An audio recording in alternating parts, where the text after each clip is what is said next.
All righty. Hello, people. Welcome.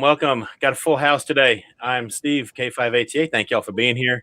And we've got I got to hit the little magic button to go back over to the people. Got a couple special guests today. We've got Audrey and Jack McElroy, KM4UN and KM4ZIA. And so they're going to talk to us about, well, whatever they want to talk about. Hot air ballooning, APRS stuff, getting kids on the air, and I don't know why they don't like movies like Pride and Prejudice. First, let's go around. Well, let's get the obligatory YouTube stuff. There are some links down below for those of you who don't know. Getting kids on the air is kind of my thing. And so there's some links down below to help support that. Patreon, Amazon affiliate links, stuff like that. Doesn't cost you anything else. Kind of helps me put radios in kids' hands. And if you have a radio that you're not using, I know a kid who can. So my address is good on the Zed. So having said that, we have T.O. Welcome. Welcome, everybody. I am Steve, KM9G, and I have a YouTube channel that is called Temporarily Offline, and it's only offline when you don't watch. And I'm getting really close to 3,000 subscribers, so if you haven't subscribed yet, be sure to head over there and click that button. It would make us all happy. It would make us extremely happy, and it might even get Ape to dance. And It might. Next, we have the Smoking Ape, live from Nebraska. That's right. It was a hot one today in Nebraska. Hello, everybody. Thanks for watching. Thanks for being in the chat. And thanks for having me, Steve. Appreciate it. I'm the Smoking Ape, and I do videos on ham radio and ham radio accessories.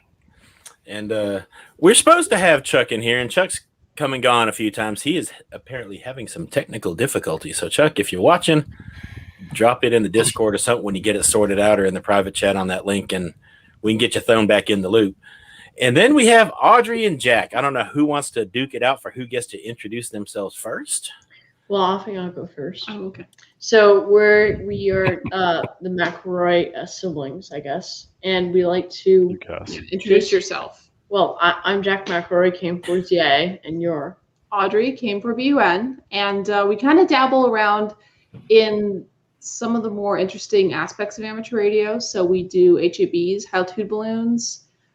We worked around with satellites, which we'll get to. We'll talk about our satellite station at the moment. Satellites, digital modes, and of course, bringing more kids and women into the art of amateur radio and STEM. So sweet. And so just so y'all know, Jose, good to see you made it. Jose's we need to go through and hit the people in list. Jose has done a lot to help support the Padawans, sending some goodies for them. Appreciate you. Susan, Craig's here, Philip's here. Scouts in the house, Marty, Curtis, who I went kayaking with today, and we didn't drown. Abe's in the house. W8VHS at Vern. Vern sent us the Padawan some goods too. And by the way, just so you know, the super chat dance, the kids have agreed they're dancing too. So just saying. John, good to have you. Taz, Keith, the dude's here. Welcome, dude. And scrolling. Plasma Storm. I think I already got keys. Ham World Online is here. T.O.'s here. Wow, surprise. T.O.'s here. I think I've got them all. If I missed you, I'm sorry. You just have to type something else so we can make sure we don't miss you the second time. All right, kids. So let's start with the hot air balloons. Talk about that for a minute. What got you started in that? Okay, high altitude ballooning. So we have a little local club in our area called the Sawney Amateur Radio Association. And for a few years in the past, they started launching HABs. Oh, you're about to get educated now. You got it? Yeah. So they dance.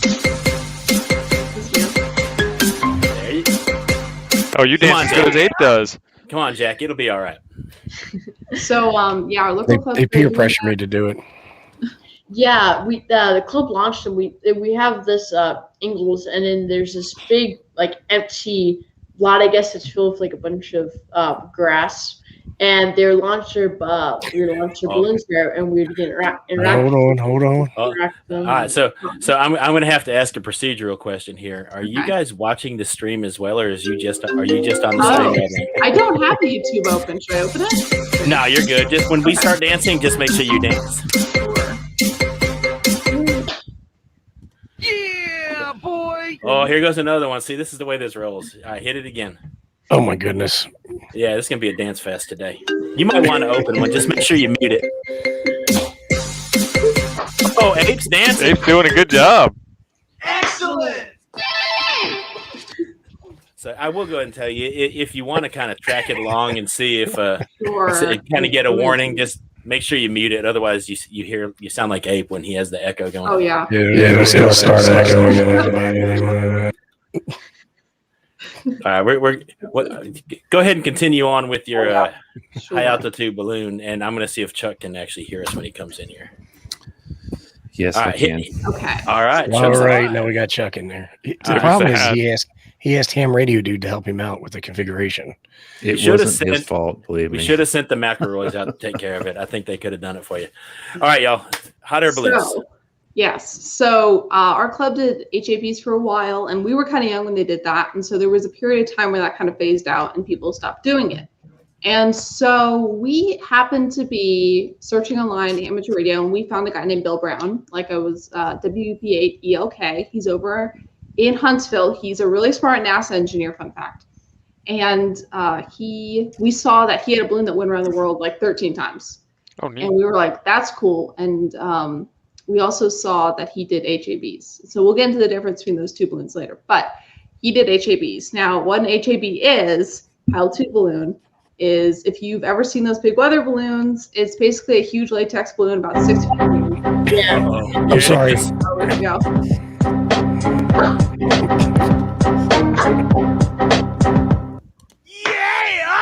See, another thing about this is you're going to learn to keep your train of thought really well doing Yeah, this because I can it tell. gets interrupted I can a tell. lot. It's okay. So yeah, these balloons go up to about 100,000 feet, or however high you want them to go. Yeah, there's some balloons that can even go up to about 145,000 feet. Yeah. So obviously we look at our gas laws, depending on who you are, going back to that high school, chemistry class or whatever. And we talk about lower pressure, lower temperature. And so the gas is going to expand, they pop and they fall. And you think that's great, but why the heck do you want to launch a balloon that just pops and falls? I never took chemistry in high school. Oh, well. Lucky. Yeah, so give us the Smoke and Ape version of how you determine how much gas will Well, go. hold on, I got a question though. What I heard is that you guys use bags that are they transport sushi fish in instead of balloons because they're lighter. Is there any truth to that? Oh, okay. I know what you're talking about. Okay. All right. So this is another thing we should probably preface with all this. We launched 3 different types of balloons. They're all very different. Yeah, we have super pressure balloons, which are pretty much like much more complicated, and they go about 41,000 feet. And it looks like a big Trash bag. balloon of it looks like plaster wrap. It's Yeah, clear. better. That's what it looks like. That's what I'm assuming you're referring to. Yeah. Well, I don't know if you guys know W5KUB. Yes. I've heard. So they were saying that they were using the plastic bags that they ship sushi in from. Yeah, I'll see if I can find it while you're explaining it. Yeah, I think I know what you're talking about. But yeah, so 3 types of balloons. The one I just talked about, HABs, which are classified as things going up to about 100,000 feet, high altitude. The SP is high super pressure balloons, SPB balloons, which go to about 40,000 feet and are made of, like we were talking about, it does look like sushi wrap. And then Mylar, Yeah, it's like it's a biofilm. yeah. And then we also have Mylar balloons, which look like big party balloons, and they're about 3 feet in diameter. And they go up to about 40,000, 35,000, Yeah. 40,000 feet. yeah. So, And they just cruise around that altitude, same thing with the super pressure balloons. mhm. But in high altitude balloons, they go all the way up and then they just They pop. pop and come down. And the main difference is the Mylar and the super pressure balloons are long term, while the altitude balloon can be probably anywhere between 2 and 6 hours. Yeah, and So- but as a much more heavier payload, which can have Mhm. like cameras, parachutes, Beacons. beacons, the transmitter, Yeah. of course. So everything is really big payload. Mhm. Big differences between all 3. Okay, so just to make sure I understand. So you fill a high altitude balloon, you put a GoPro or something on it, and then you drop it from 100,000 feet.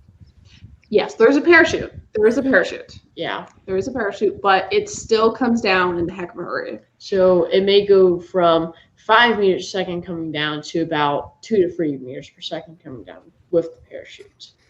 Right. Did you guys send a camera up? We did. We did Oh. send a camera up. I And sent many a times. GoPro up, and the way I configured it, the way I did was I did a photo a minute, I believe, or photo every 30 seconds. So because I determined it was going to be a lot of storage space, right, to do Right. continual video.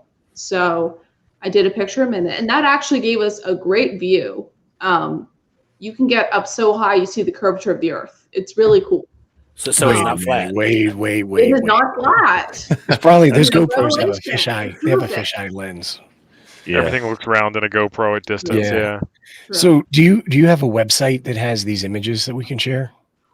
We don't have a website for them, but I Or a can. YouTube video? Hold on, let's see if I can. Yeah, Ooh. if you have them on your computer out there, you can pull up. If so, we can share your screen. And Sure, yeah, okay. I Let know. me, while you guys are talking, let me pull this up real quick. all right, so while you're pulling those up, you've got a balloon. Is that balloon still up? That it was up a couple weeks ago. Ooh, sad end to the story. Uh-oh. Russia got it, didn't it? Maybe not. But as you're going over the It was going over China. going to China, we held up. We got a timeout. Ham rated DX do 5 Aussie dollars to us. So all right, hey, hit it. Oh, I'm working on it. Here we go.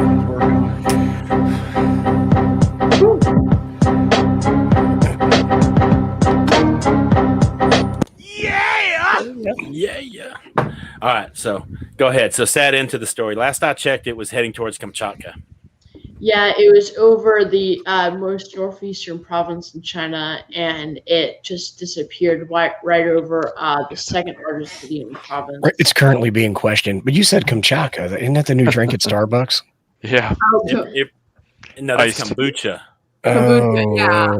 Oh. Came from the same place, though. Yeah, it probably has the same effect on you afterwards too. Okay. So you have no idea what happened to it. So the last data you got was, well, it was just beaconing. Well, tell us about that balloon. Let's just go there. Yeah, so we were using with that. Okay, so it was actually APRS and Whisper. So if you're familiar with Whisper, which is Weak Signal Propagation Reporter, something that Joe Taylor developed. So if you're familiar with using FT8 and stuff, same guy who created that. Basically, that thing is barely transmitting on 20 meters, but it is. And it's able to go through, there's a website called, was it just whisper.com, whisper.org? Oh, yeah, whisper.net. Whisper.net, and you can see where the balloon was. And that also, that information also got plugged into APRS. Or so you can see the data there as well. And, one day we were looking and it said, oh, it hasn't transmitted in a day. And then that day turned into 2, 3, 4, 5 days. And so we assumed, we don't know what to assume, what happened to it. Maybe, but it was over what country? It was over China. Yeah. Well, when you guys are doing APRS, you're doing that on 2 meters, right? Yes. So hacker reporting system. Yes, but Whisper is on 20 meters. Yeah. So we did. Right. I got that. Yeah. So it has a much bigger footprint, so it can go over it can transmit over a much larger area. What's the call sign you were using for that? KM4ZIA-3. Yes. So you're gonna pull that up to you. I'm looking, yeah. And so I wanted to ask a question. So it has a GPS. So you're using GPS coordinates to make sure that you're not transmitting over international airspace where you're not supposed to. Is that right? So the way that works is very interesting. We had to have our friend Bill Brown help us out on that because it was some intricate coding with that. So he coded it in. So when we were over countries like North Korea, UK, places where you're not allowed to transmit on that stuff, it does shut off. Geofencing is what it's called. Yes, geofencing. So we weren't transmitting in areas we shouldn't have, but we did cross over the DMZ twice. So I'm sure that was interesting. So this is like the slow version of the SR-71 spy plane. It was just flying over, taking pictures. Yeah. Oh yeah. Yeah. So okay, I have pictures. All right. So let me share the screen. Yeah, hit share and all. And share screen. Yeah, let me undo this. Where is it? It hadn't popped up yet. Bueller. Okay. There you see are. my screen? Yeah, let me Sure. Okay. put it up there. Let's go. Let's go over here. Okay, you guys can see this? Yeah. We can see that. Okay, you can see pictures? Yeah, Okay. I'll into Yep. full screen of one. So, okay, so here is how this worked. We launched it. That's us launching it. So you can see that was on the 4th of July. Yeah. And that's us preparing stuff.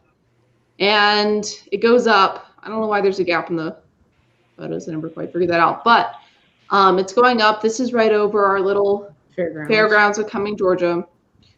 And it's going up and up and up and all that fun stuff. And so it's taking a photo a minute as it ascends in height. And you can see it gets pretty high pretty quickly. And that you see, that's our payload line, which is just hanging out there. And it goes up and up and up and up and up and up and up. Yeah, you're gonna have to go to the. Oh, hey, look, that looks kind of curved. See, that one looks convex. It's going the wrong direction. Yeah. Yeah, so if you go back to the other one, see, I'm not convinced. That looks flat. Looks flat to me. I mean. Yeah, that's probably the fisheye lens right there. Yeah. All right, so what's this enclosure it's in? This red. Right. So this is actually a foam box we just painted red, just for visual purposes. Yeah, it's like insulation foam. And Yes. when we just cut in field squares and we put the beacon inside of it and then the camera up. Sorry, guys. Uh-oh.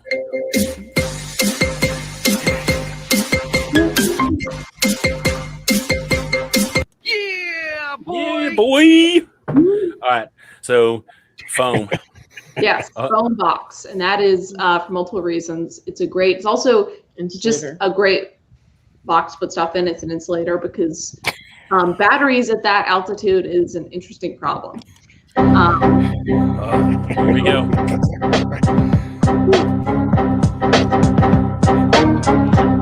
Abe, you look so lost when you dance. I look lost most of the time. It's a normal thing. All right. So foam box and. Yes. So we're ascending in height here. We get up. Let's see. See, it's flat in that picture. It's flat. I see the line you're using to hold it up in the air too. Yeah. Yes. So if we let's see if I can find, there's a great shot where you see when it pops, you can see the line suddenly change quite, let's see. So many pictures. One a minute. And it was up there for probably 2.5 hours. Then, yeah, that's a couple pictures in for sure. That's true. It's at least 2. Yeah. Okay, so ballpark, how high do you think this is at this point? Well, let me see in relation to the other photos here. This is probably 100,000 feet. This is close. Oh, here we go. All right. That was something happened there. Right. And then right there as well. The calm before the storm, and then suddenly something, you can tell the balloon popped. Yeah. So at that point, gravity takes over, and it's a good picture.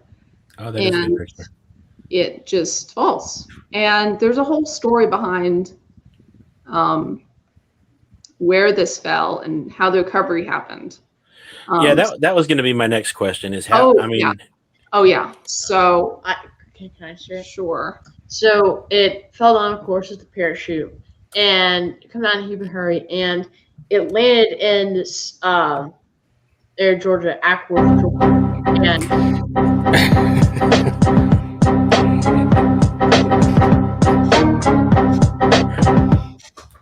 Yeah. So it landed in Ackworth, but it landed in still backyard of his family, and so but the family wasn't home, and so family next door took it from this person's backyard, like it was right in the property line. They took it, but the other family got mad at that, but the other family didn't really care. So the other family got it, and they saw what was on the box, which was to call us, and they did. And so they call us and said, we have this balloon thing of yours with us, and can we meet you at this Baptist church called New Hope Baptist Church, which was kind of funny since when we were chasing the balloon, we saw it go dead. We lost it. Yeah. For at 10,000 feet, we lost where it was. So We got it real went dead. It went dead. So we were thinking, oh boy, did it go into, there's a lake right over there named Lake Allatoona. And we're like, oh, it's going to go in the lake. And it almost did go in the lake. It was fairly close to the lake. Yeah. And, you know, someone gives us a call and they're like, we found this box, you know, what's this? And we say it's funny because when the balloon went dead, we lost hope. And then we got a call saying, hey, we're here at New Hope Baptist Church and we have the balloon. So we went there, and as you can see, this is the guy who found it. He's holding it. And it's because it's still taking pictures. Okay. oh, it was continuously taking pictures. So he found it. It was in his car. That's them. So it was just hanging out in their car for a good while until we came and picked it up, and we did. And that's Hey, there you are. And yeah, there's us. What was the elapsed time from the time it took off to the time it was back on the ground? Probably like what, 2 hours? Probably just shy of 3 hours. Oh, I would say. With everything, by the time we got it, probably 3 hours. We were expecting partially to not recover it. Yeah. Because of how close it was to a lake. And as you how can see, far. I don't know if you saw one of the pictures that went by. There's the big lake. Yeah. Oh, yeah. So it was pretty dang close. And it may have even drifted because once we lost it, we probably lost it when it was at maybe the altitude probably higher, and it could have drifted much farther than where we thought it would. Especially with the parachute. So. Yeah, it could have drifted like another like 20 miles. So how far was it from takeoff with the recovery point? Probably 40 miles. Yeah. Oh, that's pretty cool. Yeah, it is. But that was the HAB. Yeah. All right, so I'm going to take that off, and TO has. I just changed it. Oh, that's all right. It'll be there. all right. There is. API. So this is the track of your high altitude balloon that was 40 miles. So Yes. can I zoom this? I don't know if I can make that bigger for them or not. The TO is going to have to zoom. TO, yeah, TO can. Well, this is over China right now. You can see some of the Yes. province names, and I'm trying to zoom it out so you can see because it went quite a distance over Asia. There's North Korea, It there's did. Mongolia, And But that's a different balloon. Kazakhstan. Yes.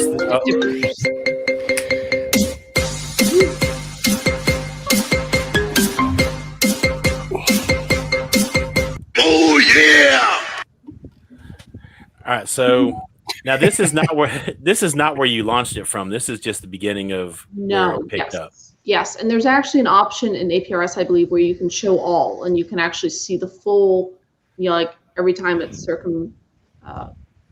went around the world, I guess. And also- Circumnavigate. Circumnavigate, right? Yeah, And also, there's a software, I guess, HabHub. It's a site where you can go out and learn all about balloons. But also, it does tracking, and it'll show you all of its, I guess, orbits around the globe. The balloon's tracking, and it even shows through the Show all is NOAA. not happy. here, let me see. It may be, actually, the APRS also will feed into another tracker called HabHub, which is more user-friendly. Are you on APRS.fi? I am. Yeah. Feel free to share out your screen, Audrey, Yeah, let me Yeah, get if it you've up. got it up there, I'll because just, you've done this more often than I have. Yeah, and plus of HabHub, it also shows a estimated prediction from the NOAA. So that's, and a lot of times it's very, very correct on its estimation. And a lot of times we estimated it, and it showed the balloon going in a complete loop. Okay, so you're gonna find this. You guys are gonna like this. Okay, here we go. I got it. all right, Can we see hit that share button for me. Hit that share button. Yep. Okay. So this is HabHub. Hang on, let me get you added in. There you go. Ooh, that looks better. So, it took some very interesting paths, as you can see. That's how TO mows his lawn, like that pattern. I do. That's why it takes me 4 hours. Yeah, that whole Greenland Uh-huh. loop-de-loop is kind of cool. It is. It's very cool. And we actually, like Jack said, we ran predictions, and it said it was going to do that. And I'm like, we'll see. And it did. So definitely went over some very interesting places, and we're sad it's unfortunately no longer with us. But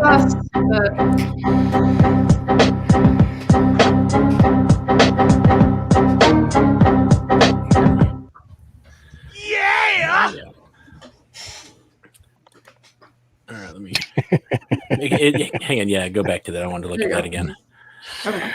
All right, so I teach school, and that's my thing is I get kids licensed and stuff like that. And this is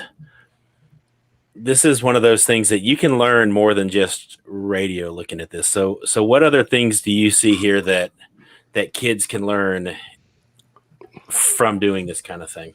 I guess they can also learn geography of the world. They can learn regions of the globe, not just countries. Weather and wind patterns. Weather and wind patterns. Very important. Atmospheric patterns. Yes. Those are very important. You can also see with as I said, wind. And when we launched this balloon, it was about 9 o'clock, 10 o'clock when they launched it, and winds were a lot less than during the day, mainly because the sun came to Earth. And as a result, our balloon could get past a good bit of the storms off the coast of Georgia and Florida, which took down all our balloons before. So with us launching at night, it basically allowed our balloon to get past the storms without them even being there, without the winds, and allow it to get around the world. So how many times did your balloon go around the globe? Well, let's see where we are. It's either 5 times. I lost track at some points. Okay, so we started there. 1, 2, 3, 4. I think times it passed us. Actually, 5. I think I want to say 5, but let's see. 5 times. Yeah, and so how once long, a day. Yeah, that's how up by long did it Molson's take to go house, around? right? Yeah, that's over there by Molson's place. So somebody asked what the time span is on that, and I'm assuming for this whole map is what they're asking. So how long did it take for this thing to go around that many times? That's a good question. I don't remember the exact day we launched, but I remember how many days it's been since it died, and we launched it was about 70 days, 75 days. Yeah, about 70. Yeah. So. Wow. So 70 days it went around. What did we decide? 5 times? Yes, 5 times. Sweet. Okay, so next question is it expensive to get started? Because there are a lot of people that look at this stuff on, this is something people might want to do, especially kids and Padawans. In fact, I told you when you and I were emailing back and forth, this is one of those things I'd like to do with my kids. And yes. Well, what kind of money are we looking at to get? You need a disposable GoPro just in case. Yeah, well, that's true. All of it's disposable. Yeah. Chuck's got a disposable GoPro. We're good. Oh yeah. Well, I like to rank the balloons in 3 categories. Mylar is probably the cheapest. Then you go into SBS would be the second, and then HAB is the most expensive. Right. With Mylar, it's cheapest mainly because the balloons. They're about like $5. There's $5 on balloonsdirect.com. It's not anything special. And then you get the tracker from Bill Brown, WB8. Okay, wonderful real Picosat trackers. Which you can. There's a few different types you can get. Ours was it wasn't like it was a kit. We had to actually deal with the antenna and stuff because it was a whisper. Oh yeah. But for example, there was actually a school I worked with in Melbourne, Australia. Funnily enough, that he wanted his class to get involved with this stuff. So I helped them get started with the launch, and I think they were able to do a couple of the Mylar launches under $300, which is not.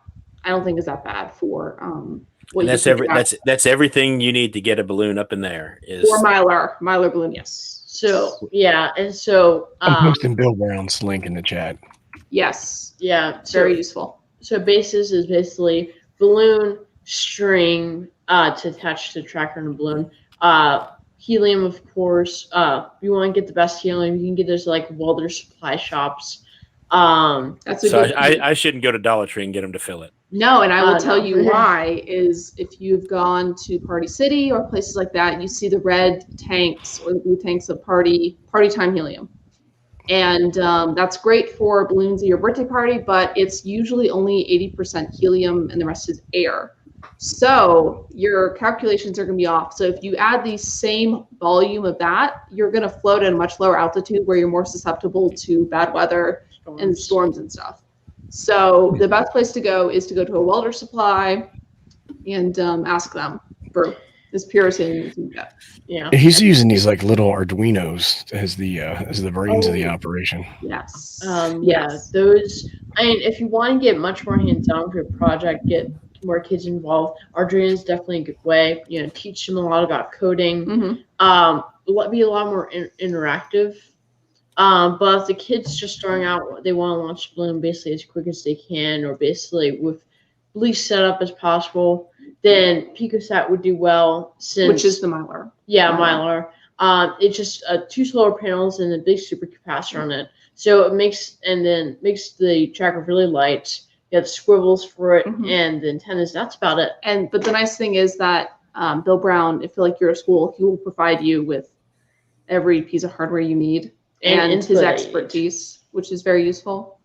Yeah, I definitely need his stuff. Oh yeah, he'll help you so much. The one downside with using Mylars, as Jack touched on, is that they use solar panels. So of course, when it's nighttime, wherever you are in the world, it's not going to transmit. And unfortunately, that's when our balloon died, is when it was nighttime over there. So we really don't know. Like, we couldn't see a slow decline in altitude. It just was dead, And plus, Mylars fly about the lowest than any other balloons. They fly about, as I already said, about 35,000 to 40,000, as compared to SPS that fly about 40,000 to 41,000.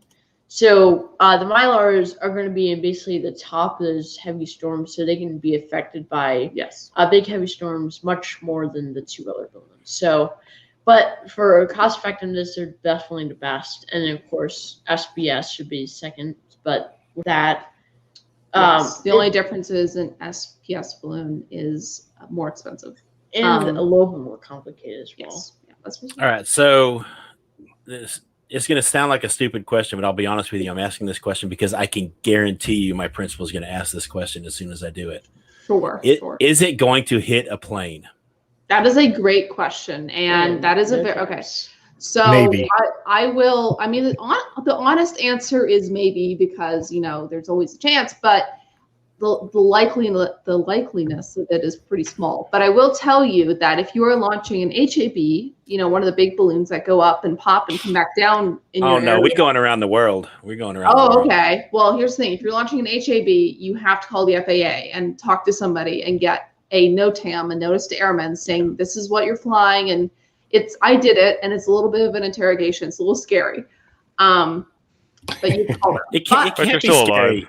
It's the government. They're on our side, right? Yeah. The guy over YouTube seemed like they didn't want me to do it, but I don't know. It was weird. But okay, so what they want. It's what we want.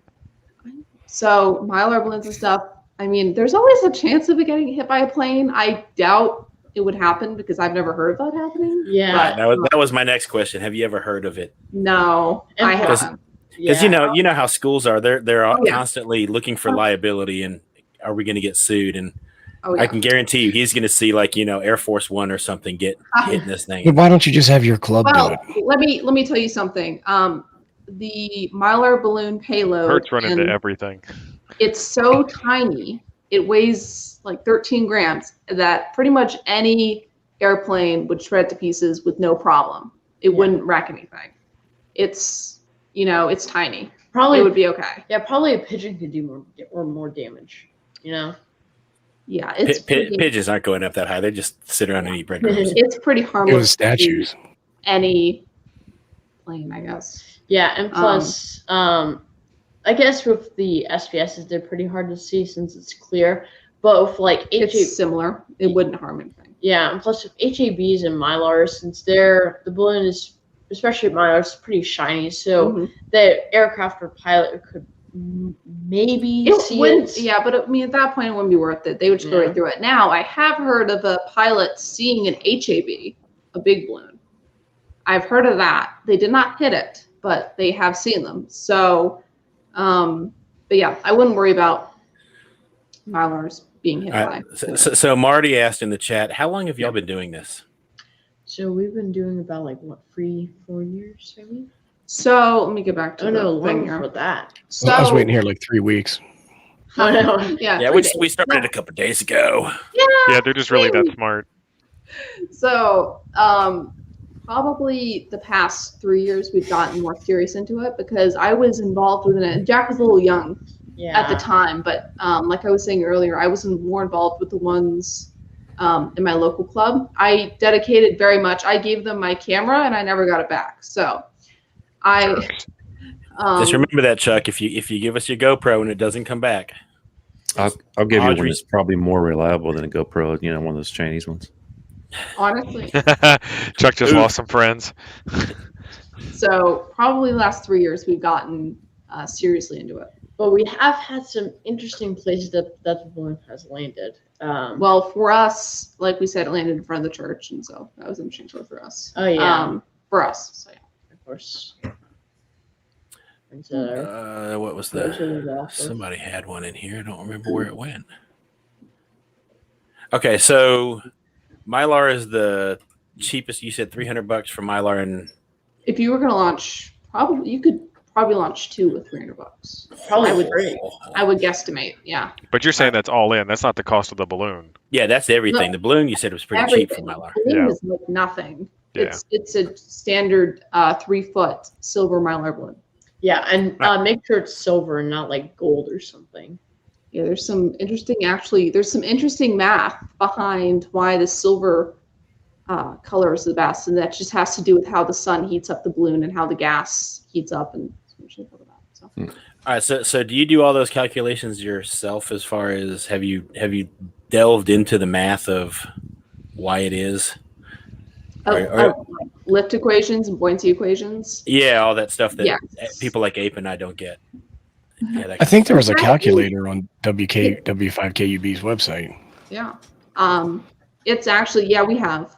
We've gone into the lift equations, and they can get kind of tricky sometimes. Yeah, but That's true. But if you do them over time, you eventually get used to you them. get used to them. And, there's Look plenty at of- Kyle's question. yeah, we're going to go ahead and address Kyle's question. Oh, So- okay. How many balloons? That's a good question. It depends on the balloon. And it It's would a- depend on how much Ape there is. Right, I'm not going up that high in the air. I can tell you that right now. They make So- parachutes. But I'm So- still not doing it. So I watched a video. It's been a long time since I watched it of y'all doing a launch, and it was a Mylar launch, and you Mhm. didn't fill it up all the way. That is, yeah. Okay, That's a so great observation. talk about why. Okay, so kind of the same principle I was talking about earlier with HABs is that the higher we go in altitude, we have a decrease in temperature and pressure. So due to that, we do our PV equals nRT gas laws. We find that the gas will start to expand. So if I filled up the Mylar balloon all the way here at like ground level thrust and went up, it would pop. Explode. It would explode, exactly. So the whole thing is that we preemptively calculate that it's going to expand. So we only fill it up enough just to get the right amount of lift, and it'll expand and it'll just float.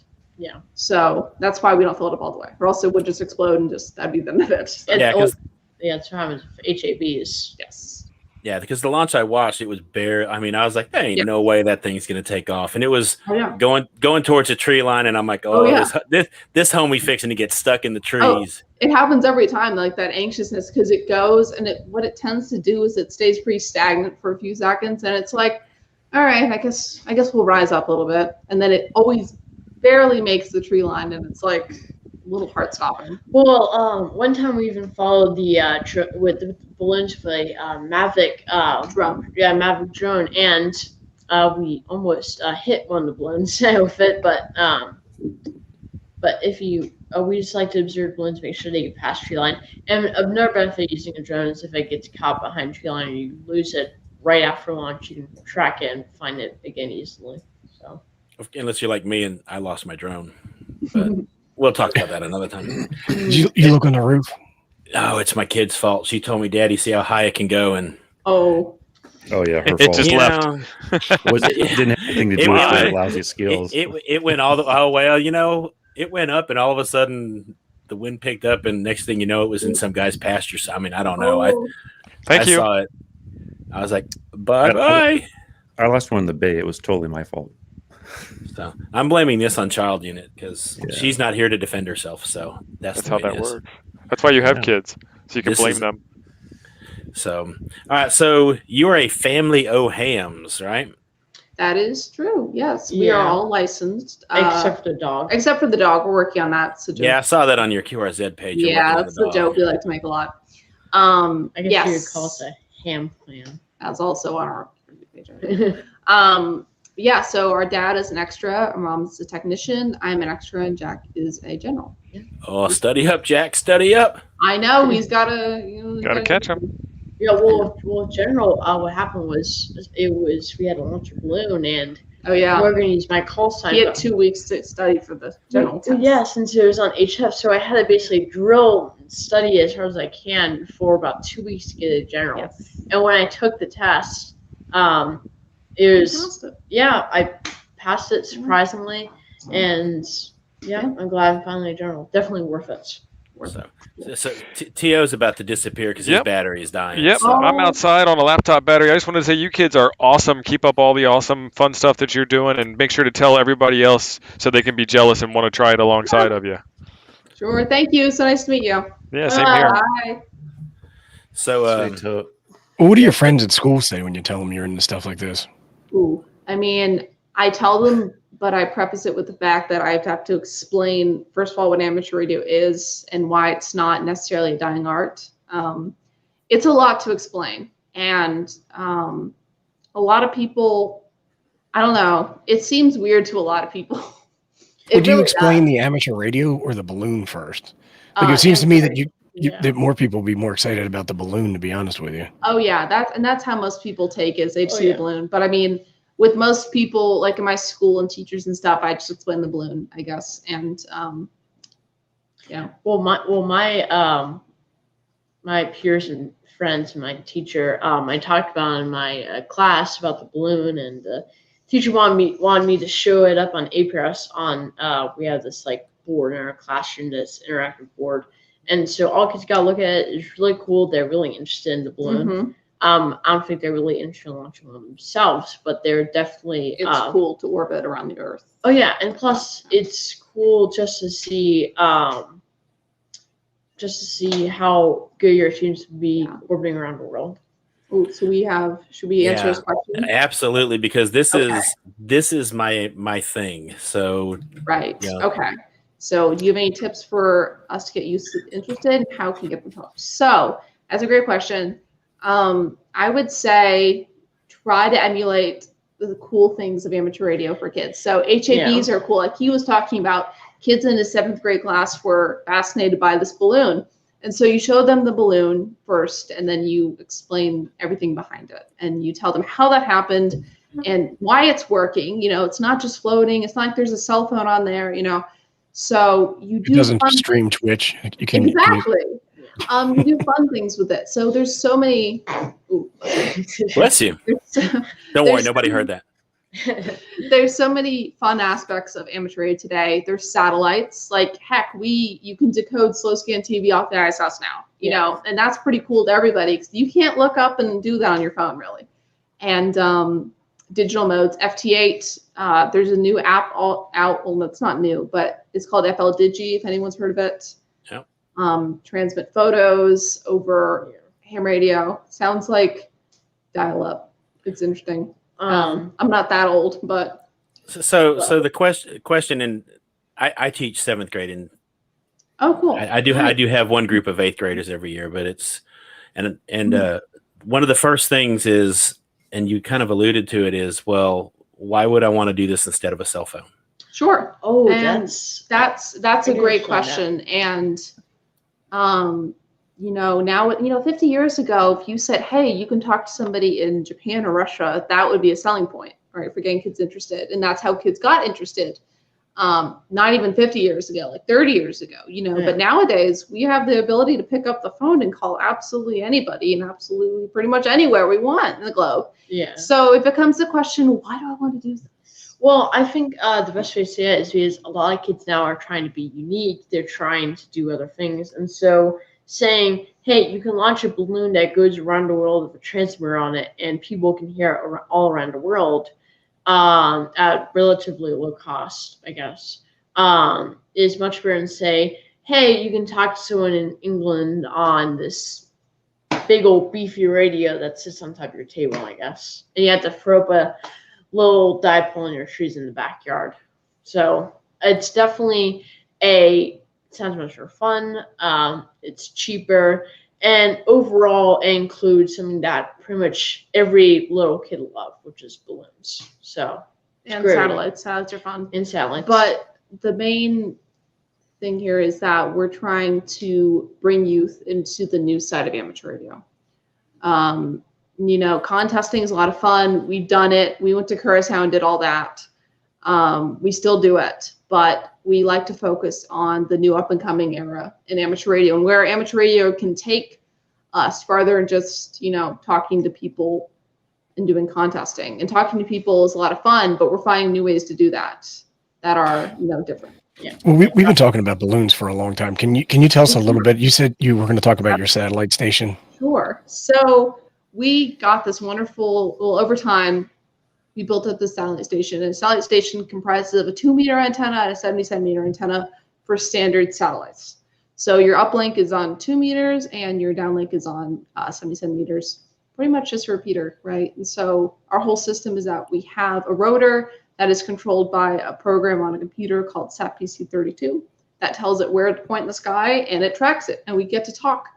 And it literally just works as a repeater. You talk into it, and then someone just calls back from across the country. Yeah. But so these antennas are like log periodics or Yagis or something like that, or yeah, they're Yagis, which is really good for satellites, of course. And we run 2 meters, 70 centimeters, and most recently we got a 23 centimeter antenna to go on our station outside. Yes. Well, we had a 23 centimeter. Oh yeah. So we were doing great stuff. We were decoding slow-scan TV from the ISS. We were making contacts off of the major. And if you're a satellite radio operator, you'll know we were making contacts of all the XW satellites, SO50, big name satellites, the AO satellites, making a ton of contacts, and we were having a ton of fun.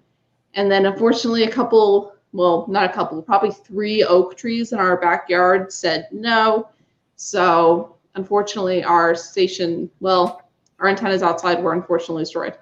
So does your controller for these antennas, is that run on Wi-Fi, or do you have to hardwire a cable out to it? It's hardwired. Yeah, and we use trailer cables, actually, the big blocky connectors. They work pretty well, and we use those and we run them out to the trailer, of course. Well, I'm not talking about for power. I'm talking about for the computer control. Just the rotor controls and stuff like that. Yeah. We use it's actually, so you have your computers going USB, and it's actually, that USB is not going into a rotor box directly. It's going into something called LVB, an LVB, a Las Vegas Boulevard tracker, which is basically takes our information and puts it into an old Yaesu rotor controller, which looks like a standard rotor controller. And then from there, that goes out. I think Chuck has that one. Yeah. So then that goes out into the rotor and tells it to move and when to move and what azimuth and elevation we should be at. So that's cool. All right, Yeah. so that's the fancy schmancy way of doing satellites. it is, and yeah. And Well, I teach at a public school. So what options do you have for Yeah. For cheap getting the satellite, of course, you have the infamous arrow antenna, which is basically just, you don't even have to get really antenna parts. You can use measuring paper. And so you have basically just the elements going off this old Yagi that you just hold with a little handle, and you just point up at the satellite as you're tracking your GPS, and you just have your 2 baffling radios to be very.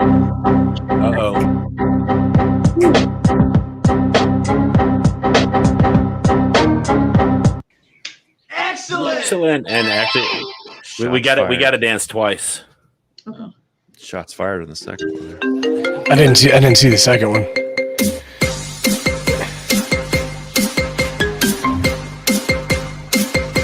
Yeah! So I'm just going to point out Jack's gotten a whole lot more comfortable with dancing as the stream's gone on. Yes. Yeah. At first, he was like, I don't know about this. He's like, I'm not dancing. He's gonna be like, can I come back next week? Can I come back on the next? Yeah, and then now he's like, hey, somebody else throw one up there. I want to dance more. Yes. So, yeah, a cheap way to work salads. We started out doing that as well. Until we fortunately and we're very grateful we did receive somebody from a local club to help us do our setup. But the way most people start out on satellites is with the aero antenna. So you're out there with your compass and your little altimeter or I forgot what it's called, sensor elevation. Oh, the azimuth.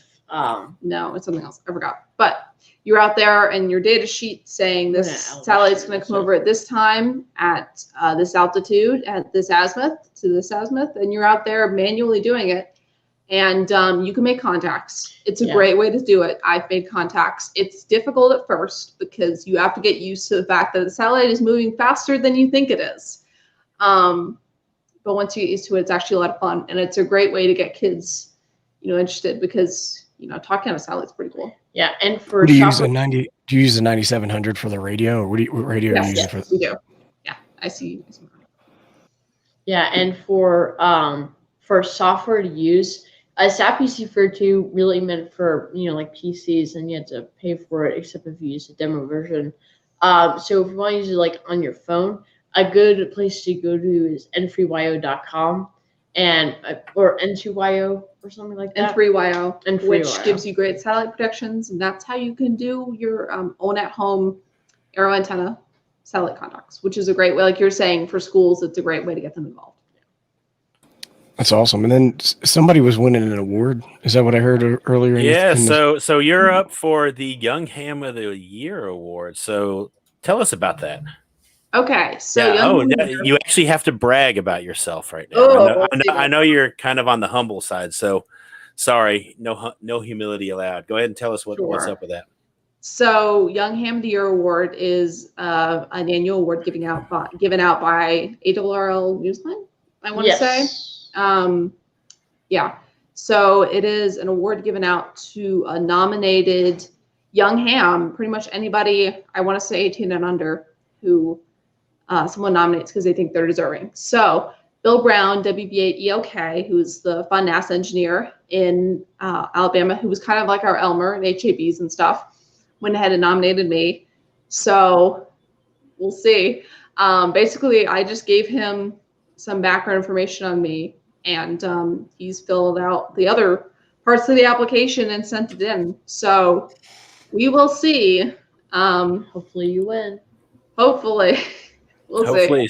So you're going into your senior year of high school. Yes. And so what do you think is your career that you're looking going into tied into radio somewhere, into a STEM field? What are you looking at? Yeah, so currently in my high school, I'm in our biotechnology pathway, which is part of our STEM academy. And there I've found some very interesting topics in biology I like. But I also do have a place in my heart for engineering, because that's what we've been doing for the past years, just at our own house. Yeah. So I'm thinking the best pathway for me is probably going to be electrical engineering, but maybe minoring in something that gives me a little bit of a biology twist, just because in high school I've learned a lot about biology, and I want to find some way to incorporate it somehow into engineering. So that's kind of what I'm looking at for college. So, and you're still a few years away, Jack. What are you looking at? I know at this age you're gonna change ideas like you change underwear at least once a week. Right now on my chart of majors that can give me the highest paying job, since that's what every kid apparently in my school goes by, is a chemical engineer. It's not about doing what makes money. It's doing what you love. I know. I was going to go there. So, he loves money. He loves I mean, yes, but what are you willing to do? No, don't answer that, Abe. So, you're right. You're going into 8th grade. Is that correct? Yes. Yeah. So at that age, you're right. When they all fill out their career survey and whatnot in 7th grade, it's always, they look at the salary schedule and they like, oh, wow, look, boom, I can do this. And don't worry, that'll change in a few years. You're going to find that thing that now, hopefully you find that thing that pays you well and you really love to do it. Which is kind of, that's kind of what I want, my Padawans. And by the way, I'm going to go ahead and make you two, honorary Padawans. I didn't get to teach y'all, but I'm going to call y'all my Padawans anyway, because I get to claim you now. Thanks. But, all right, so Red Summit, he's got a question. Do you have a STEM hero? Was it who's your? Okay. I have a multi-part answer to this, answer to this question. So, probably, I would partly say my dad because of the encouragement and support he's given. Good answer. Not only me but my brother, and we've learned a lot, here in our house that he's taught us that we wouldn't have learned otherwise. And he's just really supportive, and he helps us out with our projects, and he's always there. And then I would also say, and also my mom, because she's always there to help me with the presentations and help me figure out how I should word stuff, because sometimes I start rambling and it's not good. And then I would also say my biotechnology teacher at my high school, who is Mr. Schuyler. He is really cool. And not only is he just really supportive of my endeavors outside of school, which are quite unique, but he's also generously plugged me into some great volunteer opportunities, doing demonstrations like this at different schools throughout our county, and just showing me, what it is to be a good thinker in class. And so I guess 3. Sweet. And what about you, Jack? Who's your STEM hero? Well, since I haven't really had like all the courses like Audrey could take in high school, so I definitely say, as Audrey said, mom and dad, she couldn't word it better. They're the best. They really help us encourage. They help us make sure everything's organized. They help coordinate with us on presentations. They help us with presentations. They give us ideas. They help us format them, correct them. They read through them, see what needs to be added, what needs to be taken out.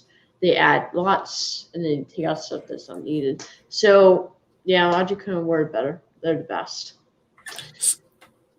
So I don't know if DX, you asking them that, and we'll throw it up there anyway and see. Is that I have a feeling he's talking to us. I can't keep up with the chat sometimes. It kind of rolls fast. I don't know if that's for y'all or not, but yes. Okay, well, the Melbourne question, yes. Should I go ahead and answer that? Absolutely. Okay. He's from down there.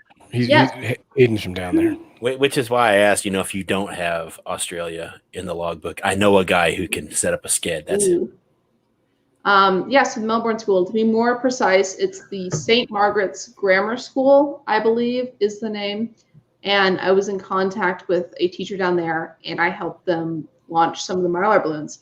And they launched them, and I think they're going to go ahead and do them again next year. Their school, I'm not sure what their school schedule is down there, but I think I don't know when their break is, but I think they're going to do them again next year. So I think next year I'll be back in contact with them. But I essentially was helping them with things as simple as like where to launch it, but also questions about why can't I just buy this helium, and all that stuff. So I was kind of there just to guide them, and they did have successful launches. They went out over the coast of Australia. They went, I want to say, for a few days.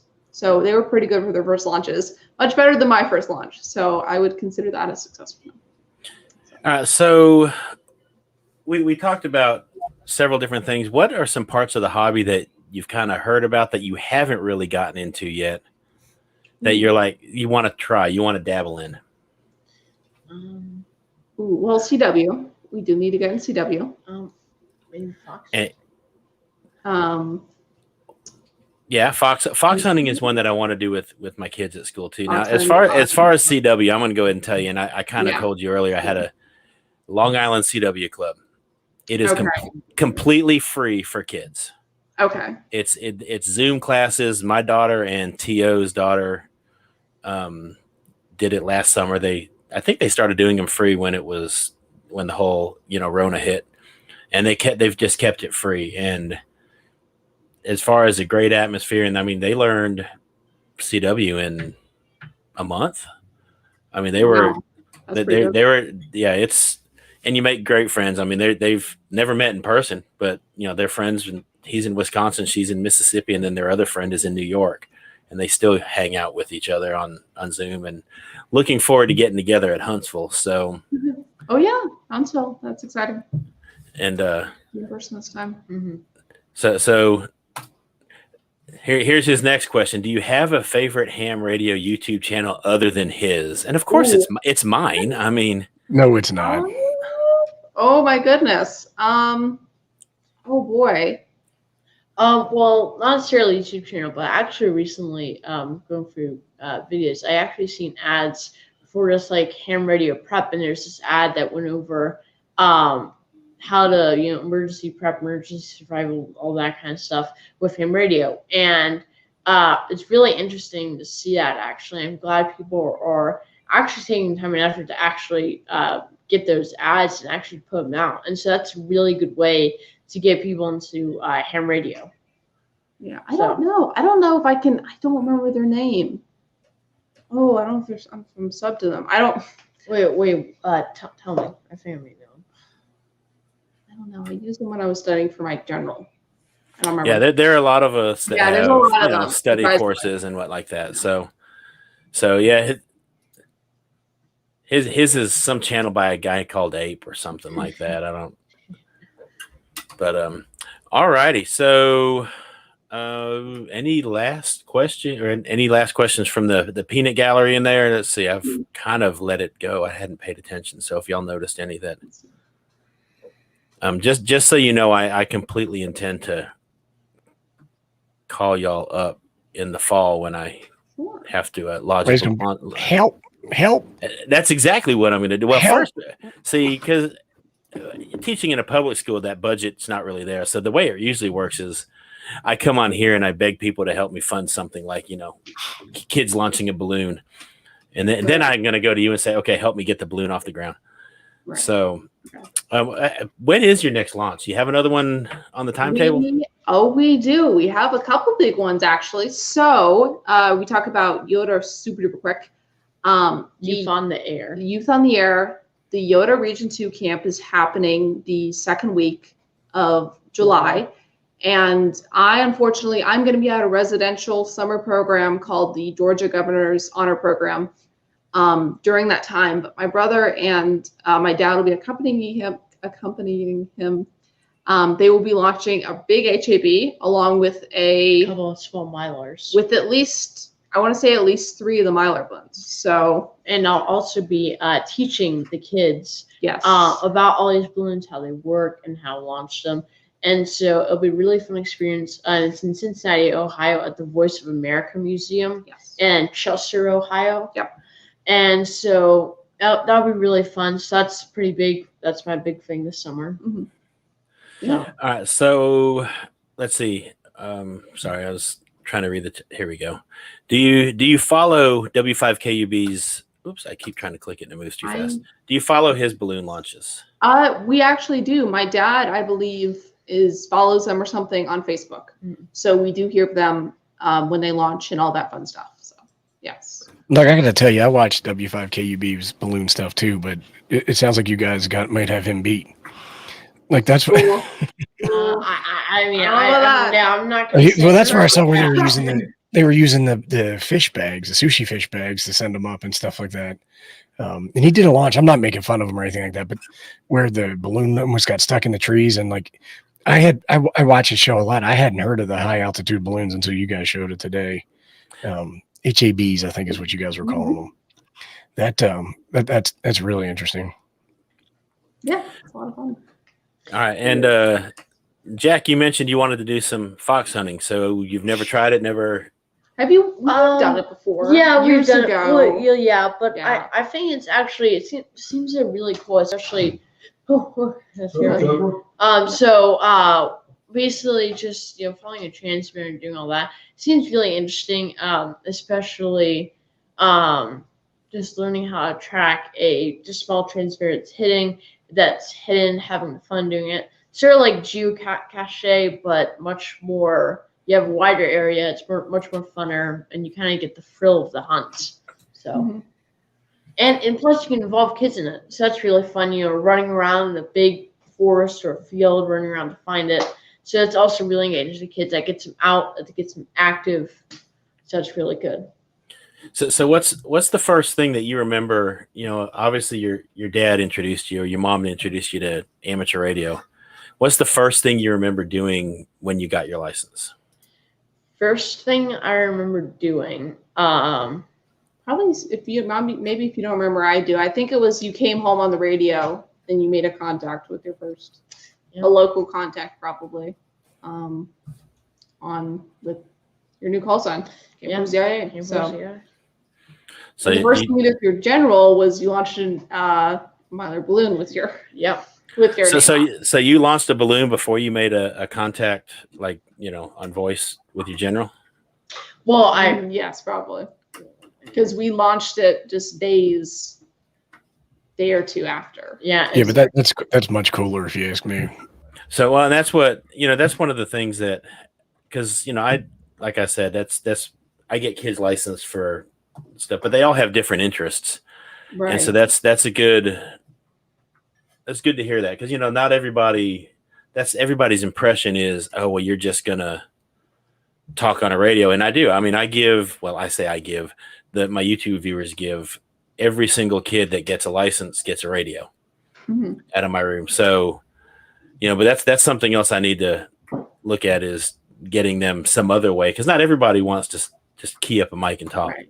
Yeah, there's definitely, and I mean, in kids I've seen also, it's difficult for them just to be sat from the radio and talk this person, because there's always some shyness there, and it's not always the best way for some students is a great introduction to amateur radio. So all right, well, we are going to go ahead, and we're actually running a few minutes over. I do appreciate y'all being here, guys, and thanks for having us. So you guys don't have any kind of YouTube channel or anything like that? Instagram, Insta, Snapchat, a tweet, nothing like that people can follow? Not at the moment. Where I started working on a website for that stuff. I could probably get back on it, but I'm right now. I'm setting up a Twitter. Audrey has. Twitter. I do have a Twitter. I don't really. It's scarcely. I have a few updates. No, on there. No MySpace or anything like that. No MySpace. I'm not that. Because I'm going to venture to guess that there are a lot of people in here that are like, oh wow, I want to watch what they're doing, and they're going to want to try to do it themselves. So yeah, we definitely need to get y'all set up with some way to communicate that, or or y'all are welcome to come back on Coffee and Ham Radios at any time to share a launch or whatever. We can stream a launch live or whatever it takes to get that. Dance check. Yeah. And like I said, I appreciate y'all being here. I have one last thing I need to tease out here. Next week, let's see if I can do this right. Next week, we have a pretty big stream coming as well. We have got, come on. Oh, yeah, look at that. Yes, that is next week's stream. Dr. Tamitha Scove is going to come talk radio, space weather, and who knows what else. So that'll be next week at 7 o'clock our time, Central Time, as whatever time it is for you. You can do the math on that one. But that should be a fun one too. And Audrey and Jack, like I said, y'all are definitely welcome to come back on here at any time. Great job. Yeah, y'all, I mean, it's impressive, the stuff that you've done. So I intend to tap y'all for my Padawans as a way to keep them inspired too. And anybody who's going to Huntsville, we need to arrange having a little youth gathering. I know there's the youth room and stuff in there, but you know what? And you and I kind of talked about that a little bit, but we need to get the Utes out to a park and activate a POTA or something. Yes. Yeah, we talked about that. We'll also be there doing a presentation for the youth forum as well. So all right. So I appreciate it, guys. I appreciate everybody in the peanut gallery. Thank y'all for being here. Thank you for all the inspiration to dance. We much appreciate that. And Jack, Yeah, Jack, you got to. There's no super chat there, Jack. You got to dance one last time, just because that's the way it Okay. works. Dance. Okay. It's just you, Jack. Just you. You, Jack. Yep, just you. He's got the moves. All right, guys, we appreciate it. Y'all Awesome. take Thank care, you. and Thank we you. hope to see you on the Thank air. Being here. 7-3, everybody. Seven Thank three. you. Bye bye.